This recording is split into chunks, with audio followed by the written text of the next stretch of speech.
Hello there, Alaskans, wherever you are. Welcome to the Must Read Alaska Show, coming to you from somewhere in Alaska. This is the place where we talk about, you guessed it, Alaska, where we keep the mainstream media on their toes and where we are standing up for what's right in a world run by leftists.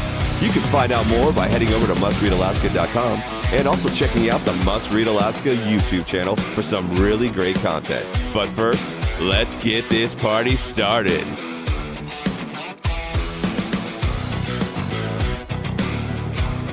What's good, Alaska? This is Scott Levesque, and you're listening to the Midweek Edition of the Must Read Alaska podcast. Now, if you could just take a moment and give this podcast a 5-star review, it's important because it helps us when people search for this type of content. And if you're so inclined, which I hope you are, we'd love to hear your feedback. Please give us a written review as well. Again, we love our listeners and we love hearing from you. So with that, we have a ton to talk about. Listen, is there going to be a week where in politics there's nothing crazy that happens? I know that sounds dumb for me to even say, but at this point, I just feel like every week there's some kind of bombshell or something stupid going on, and we can never just take a deep breath and sigh and just relax a little bit. That is not what happens in the world of politics. But before we get going with some of the bigger news stories, and I'm going to let you know, listen, if you're listening from around the state of Alaska, I wish I could cover a lot more around the state. You guys just happen to be a lot less controversial and quiet currently. That doesn't mean it won't happen here soon. But a lot of the stuff we're going to cover today, as we get into some of the bigger stories, centers around Anchorage. I know I live in Anchorage. I'm close to this. I hear this. Again, I'm sorry. I want to cover more news. But right now, we have got a crap storm happening in Anchorage. But before we do that, let's actually get around Alaska. And the first place I want to head to is Ketchikan, where there seems to be a bit of a, I guess for lack of a better term, bar shaming going on. Again, there's a story up at mustreadalaska.com called Ketchikan is Bar Shaming. And the reason why this is a story, outside of it just being unfair to the bar and restaurant industry, is the fact that this was something that happened here in Anchorage as well, including the Valley, where at the time Mayor Ethan Berkowitz named about 19 bars where people had tested positive for COVID. And again, I want to be clear, people had visited those bars and then outside of that happened to test positive for COVID. So the correlation there is a bit dicey at times because people frequent bars and restaurants quite often. But now in Ketchikan, they're naming about 5 bars where people have visited and then at a later date tested positive for COVID-19. Now, testing positive for COVID-19 and letting people know that they should continue to get tested, or if you're into the vaccine, doing that as well, is fine. The problem comes when you start naming institutions where people have been to and only singling them out because you have no idea. Listen, as much as we want to say that this tracing is working, I haven't seen actually the benefits of tracing other than what Ketchikan is now doing and what Anchorage did in the summer, which is essentially you're trying to make loose connections to these institutions or these establishments that's saying this is exactly where they got it. You can't 100% sure say that's the case. Listen, I know people that go out to restaurants and put in fake names. Thomas Aquinas, insert here, Thomas Edison, whatever it is, and don't give a real number. So to say that this tracking and this tracing is working, it's not the case at all, which is the reason why this is problematic. You start naming institutions or restaurants or establishments as places of definite contraction of this COVID-19 virus, you got yourself a big problem, because if it's not the case, I mean, I'm not sure what the legal precedent in that is right now, but it certainly doesn't bode well for restaurant owners. Again, this was the kind of the beginning of the end there for public support in a lot of the small business arena when it comes to the administration and the assembly. Just, again, linking COVID-19, quote, outbreaks, or what we called it here in Anchorage, I should say the administration called it, which was hotspots, is a dangerous game when you don't have definitive proof. And so Ketchikan's kind of falling into that trap right now. And unfortunately, I'm not going to name the bars, but there were 5 bars that were named by the Ketchikan Emergency Operations Center And it's unfortunate because I don't know if you can definitively say that those people caught or contracted COVID-19 from those places. But here we are again. We're at this point. Another interesting development based on a story that's gone out over the last couple of weeks is that now the DMV has set up a way for people to report, quote, distasteful vehicle license plates. So now we have a snitch center where if people don't like what your license plate says, now you have a place to report people. Now, I'm not sure what the overall outcome is. If you're talking about what exactly could happen, let me just read this quote to you. Okay, let's just get this out of the way. Following the outcome of a review I ordered of Alaska's personalized plate program at the DMV began the long process of reviewing tens of thousands of personalized license plates that have been issued by the state going back as far as the Murkowski administration, said Commissioner Kelly. And I can't say her last name. I'm going to butcher it. I know I will. In the meantime, DOA, the Department of Administration, has been contacted by Alaskans who continue to find questionable plates, some of which were issued a decade or more ago. She goes on, Alaskans can rest assured that we will find and revoke any plates that violate the rules of Alaska's personalized license plate program. Messages that promote violence, vulgar, criminal, or demeaning terms will not be tolerated, she said. Okay, listen, I want to make this very clear before we go into there, because I think there's a lot of mix-up here, and people can twist words. It is disgusting when people use anything from Nazi Germany. It's disgusting when people use slurs. It's disgusting when people use things that are extremely demeaning. It's disgusting. However, and again, all that is disgusting and it's not acceptable at all. At all. But I'm going to say this. I'm less concerned about them revoking those plates and more concerned, hear me out, not concerned about them revoking those plates. What I'm concerned about is that we've seen it in Canada. We're starting to see it in America. It's a slippery slope towards an ideology saying whatever they want is vulgar, violent, criminal, demeaning. And then it becomes an ideology that takes precedent versus what the actual, quote, spirit of what they're doing. Okay? That's my concern.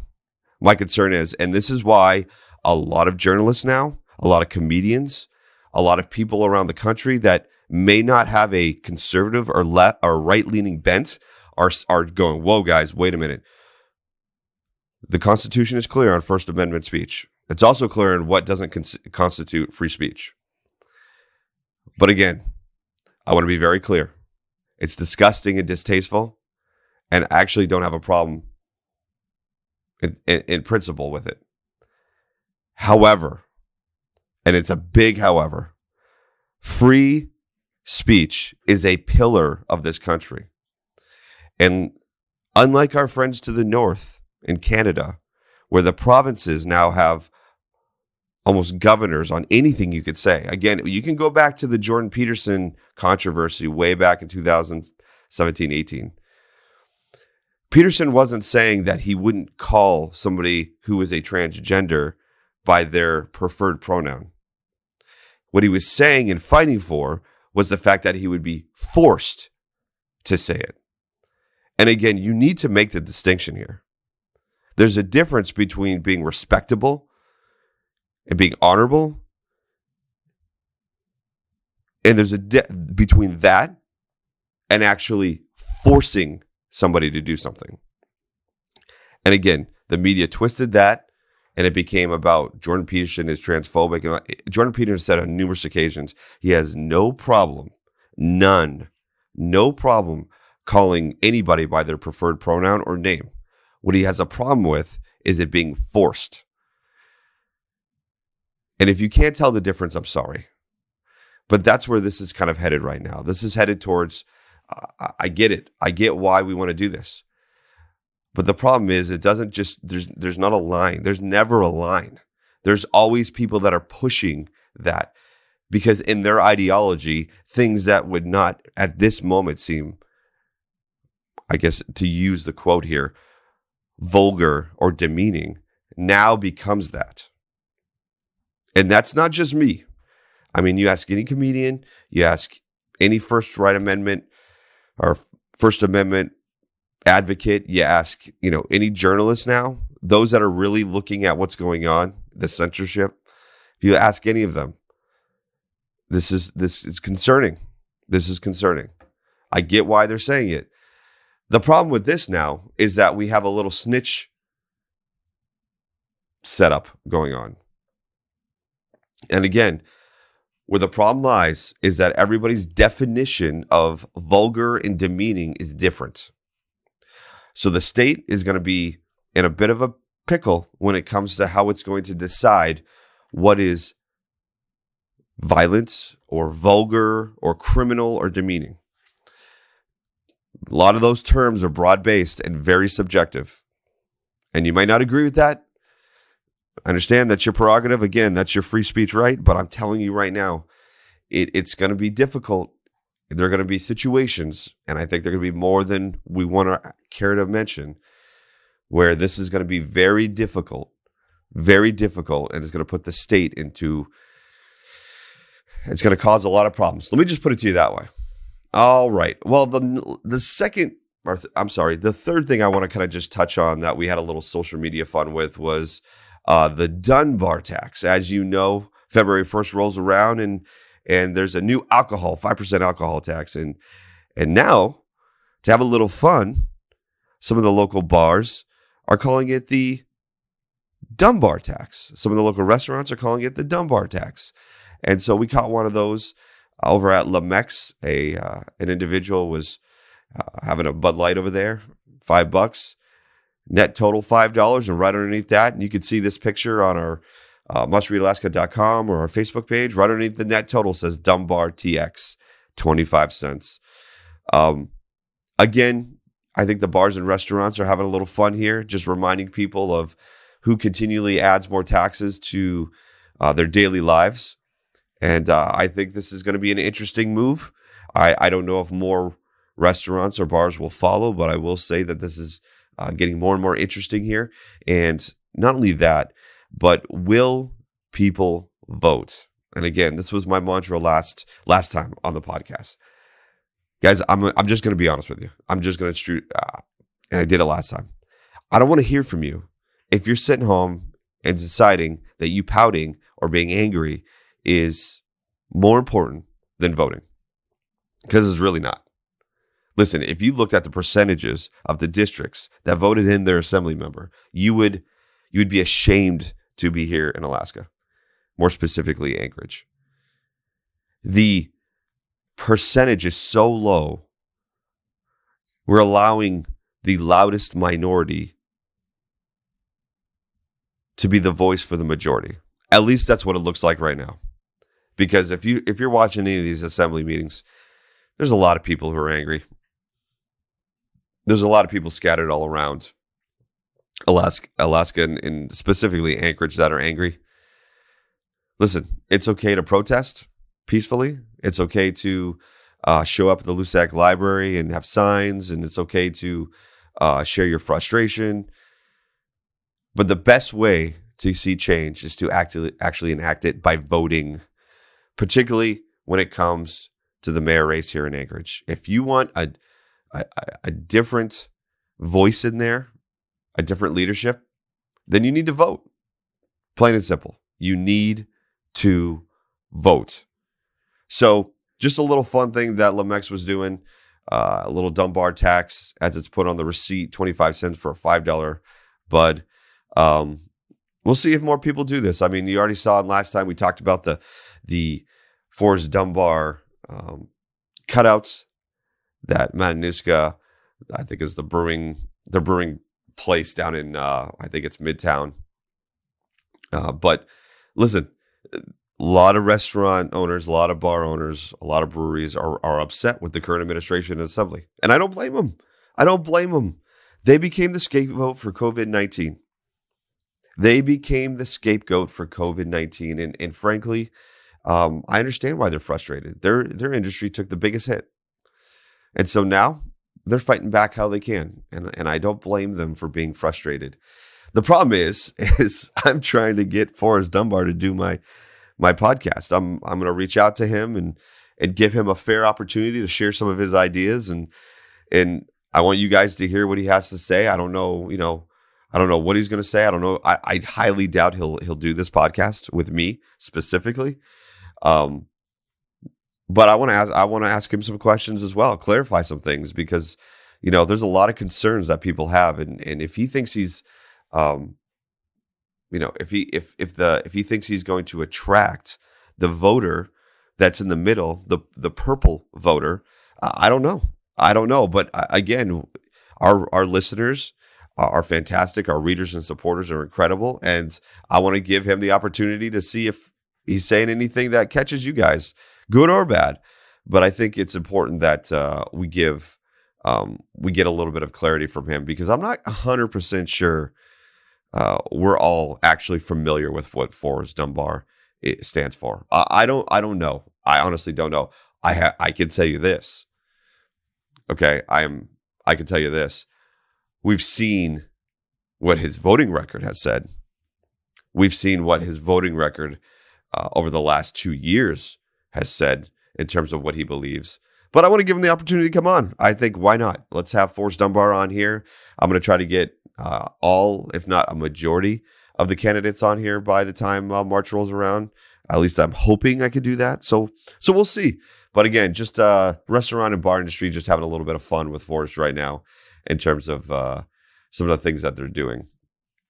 But speaking of Forrest, and more importantly, his assembly counterpart there, Christopher Constant, this was a major story that we put out on Must Read Alaska. Suzanne Downing, again, just doing incredible work, incredible reporting on this. The title on Must Read Alaska, our website, is Shame Game. Dunbar and Constant admit they strong-arm pastors into supporting vagrant plan. Okay, and this all boils down to AO 66. And this is a summer ordinance that happened. It was a contentious, very, very, very contentious ordinance that was put up. And essentially, I'm going to really boilerplate this. The Assembly wanted to use CARES Act funds to get into the real estate industry and purchase buildings around Anchorage in specific locations to house the homeless, and also set up a sort of center, if you will. And so this was the idea. This was brought forth by particular individuals on the Assembly, and it was met with a lot of resistance. In particular, the Midtown area really had a problem, very much had a problem with this. And one of the biggest people that was involved in this was Russell Biggs. It took Russell, I think in the ad, and I'll quote here the actual story. It took Biggs 7 months. It cost him $800 to get emails between the Assembly members released to him. Now, keep in mind, what I'm talking about now is this story presents emails between Christopher Constant and Forrest Dunbar, and also including Jacob Poindexter, who is a pastor, a local pastor. Now, here's the important thing. The emails between the pastor, Forrest Dunbar, and Christopher Constant is an interesting set. Okay, so let's just go over this quickly because they're not long. So the local pastor writes, "Hello, my name is Reverend Poindexter. I'm the pastor at First." I'm not even going to go there. He essentially says this: "I support Ordinance AO 2020-66 for the purchase of 4 properties. The need for daytime shelter and engagement, transition housing, and treatment centers throughout the city is long overdue. Anchorage has a rare and real opportunity to make progress in addressing the struggle of so many of our underhoused neighbors. Please vote in favor of AO 66. Now, Forrest takes that email, does not respond in this thread to the Reverend, but instead sends an email to Constant, says, "Looks like our shame prodding campaign worked!" Exclamation point. Or perhaps they would have written in regardless, ... Constant then replies, they came to me hard, pissed, telling me they were going to comment already and that I was the bad one. Haha, whatever it takes to make you do your part. Whatever it takes to make you do your part. That's the ending of that sentence. It's an incredible exchange in the fact of this, guys.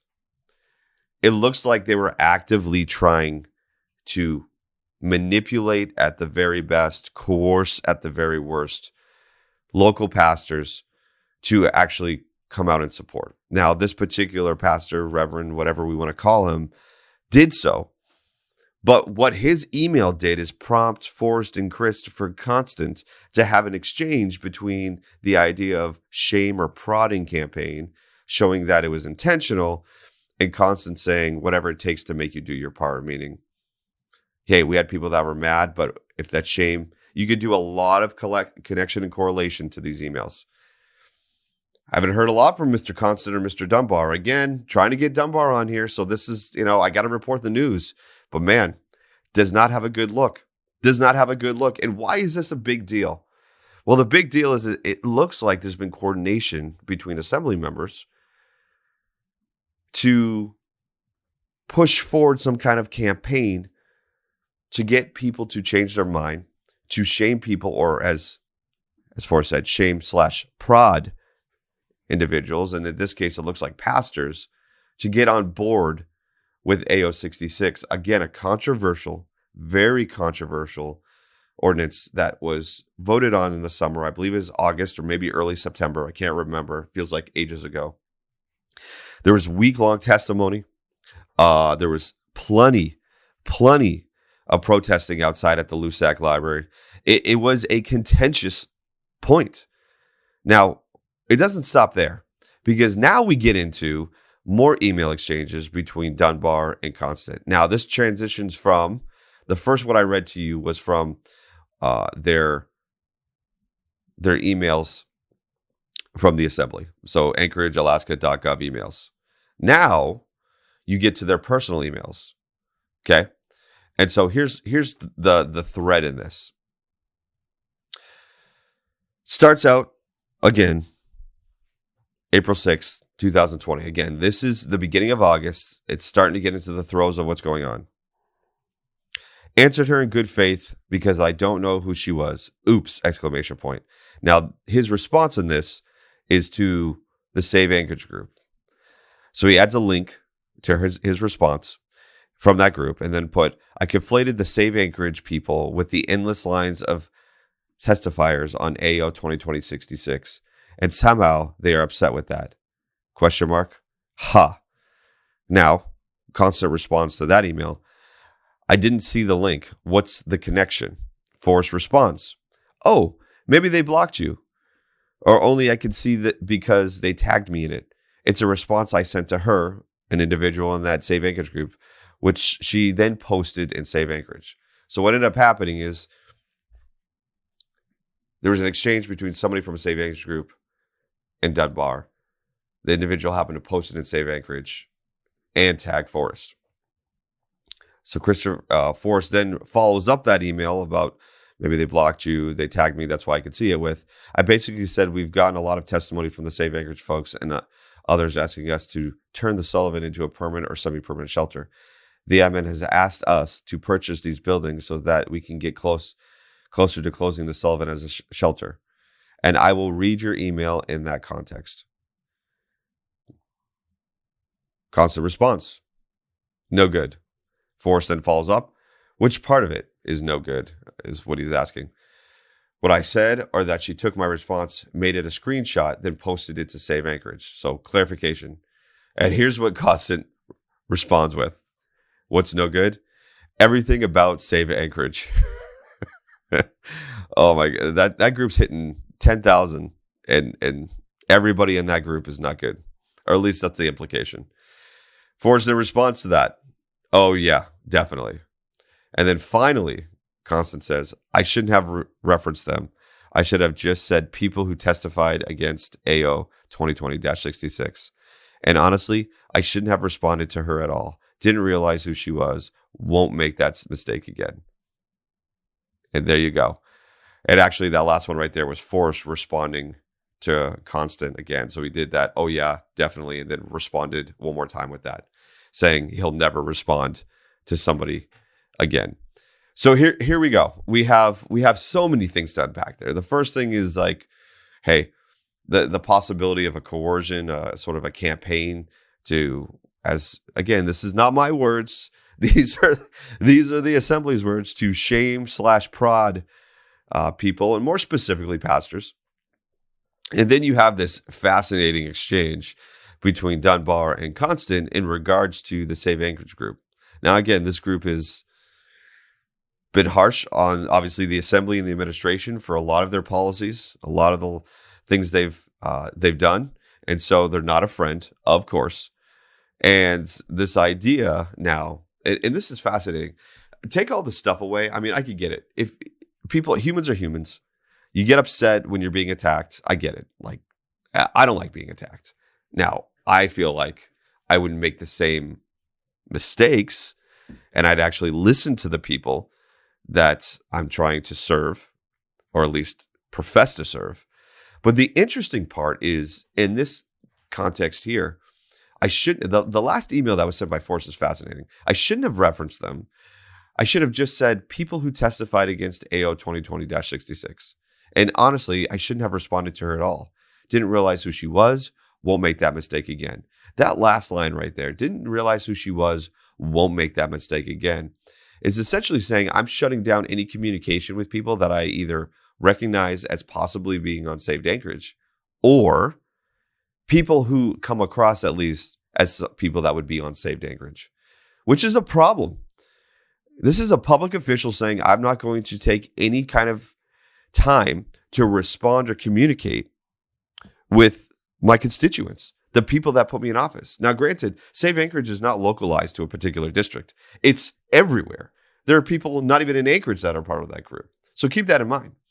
Or I should say a part of the municipality that don't even live in the municipality that are part of that group. So with that being said, I think it's a problem that a public official is now going to do background research and not reply to anybody that either fits what it sounds like Dunbar is saying is a Saved Anchorage person, and I'm putting that in air quotes, or they do the research, find out that they're a part of a group, whether Saved Anchorage or another one, and won't respond. This is a problem for me. And this is where we're going.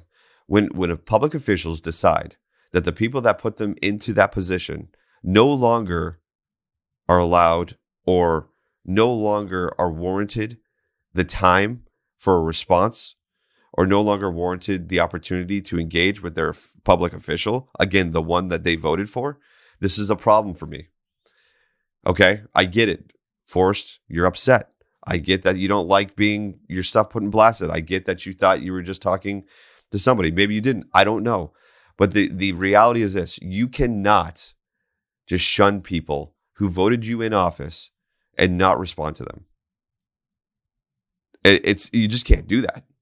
I mean, you can, but it's not just in poor taste. I don't even know if that, I mean, listen, I don't know all the legalities to this, but it certainly does not look good. And this continues. This will hang around Forrest's neck when he's running for mayor. And this is one of the reasons why I want him on, because I want to ask him some of these questions. I want to ask him about the alcohol tax. I want to ask him about these emails that have been found. You know, there are many more emails that were received by this inquiry. This is just the beginning. So I just want to get some questions and clarification, because I think it's important. I think you guys, as the listener and as a resident of the municipality, deserve some serious answers in this. And Forrest needs to give them. I mean, and Christopher Constant, for that matter. What is going on? You know, the idea that these two individuals on social media, and listen, I have no doubt that Christopher Constant will never come on, and I'm pretty sure Forrest Dunbar won't either. But for Christopher Constant, if you follow him on social media, what a gem. What a gem. I mean, talk about a lack of self-control. I'd love to have him on and ask him why he even engages with people, why he even gets on there. and says what he says. It's only got him in trouble. His social media for Christopher Constant is the bane, a thorn in the side for sure. But I think it's important we ask these questions. So again, this is my first call for Assemblyman Forrest Dunbar to come on to, again, full, no edited conversation. I'm not looking to trap him. I'm actually looking to get his point of view on a lot of these things, particularly a lot of the, very salacious stuff that he's written himself. I haven't written. These are his words, not mine. So the alcohol tax, listen, I sat at the Basher Community Council meeting and listened to Forrest Dunbar talk about that alcohol tax and why it was important. So I got some questions for him about that. Some of the promises he made, particularly with a gentleman who was very upset that the fact that this alcohol tax was being brought up for the second time after people had voted it down the first time. So I just got some questions. I think it's good. Listen, here's how I look at it. If we really believe our ideas and we believe that our policies are the best, then nobody should be afraid to come into an interview or a conversation, unedited, no games, and have a conversation. I mean, for crying out loud, I'd be willing to meet in person, edit it right there, and publish it right there so that he knows that I'm not trying to trick him. I'm not. I think people need to know the ideas of the mayor, because at this point, I've seen that we don't know everything about our elected officials, or at least we have been deceived. And so in that, I just want to make sure that we're all on the same page. We're all on the same page. That's all. So I think it'll be interesting. I don't know if he'll heed my call, but I went way over on this. I wanted to get to something else, but I can't today. So again, there's a lot going on. The race for mayor here in Anchorage is going to ramp up and heat up. So that's going to be plenty of fodder over the next couple of months. But I really would like to connect with a lot of the candidates for mayor here in Anchorage and hear their perspective and point of view from across the aisle, because I think it's important. But also ask the tough questions about policies and why they believe what they believe. And does it really jive with what the majority of Anchorage citizens, municipality residents believe? And if it is, well, then we'll see that on election day, or at least when you mail in your ballot. If not, then I think you need to reevaluate. I think we all need to reevaluate what the municipality and its residents really want. So with that being said, everybody enjoy your Thursday, enjoy the rest of your weekend, and we'll see you next week. Stay classy.